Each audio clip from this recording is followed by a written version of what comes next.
Fast fashion makes it easy to keep up with all the latest trends, but as those trends constantly change, so do the items in our wardrobes.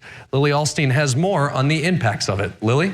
That's right, Jake. It's never been easier to buy clothes with online shopping, but it's also never been easier to throw them away. And a Northwoods business owner is doing her part to keep them from going to the landfill.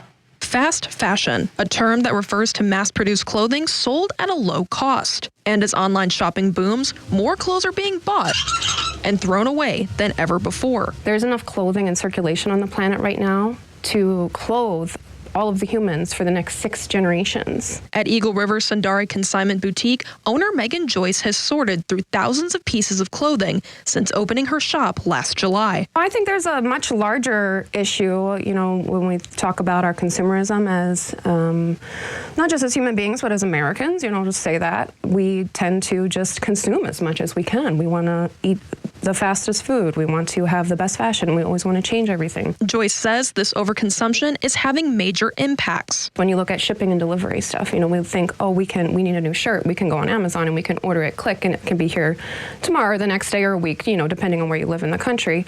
But we don't really think about the environmental ramifications that has to put one object inside of a plastic bag, to put it in a box, to put it on an airplane, to spend all of this fuel to ship it to your door for free. Fast fashion garments are typically made of polyester, a cheap synthetic fabric used to cut costs. According to a study by UCLA's sustainability program, most fast fashion pieces last less than 10 wears before they fall apart and are thrown in landfills where they don't break down easily.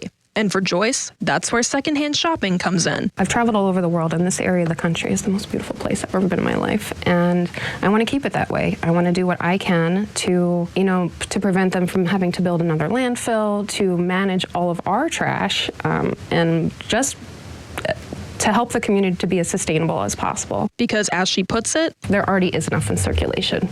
We can work with what we have. Reporting in Eagle River, Lily Alstein, Newswatch 12.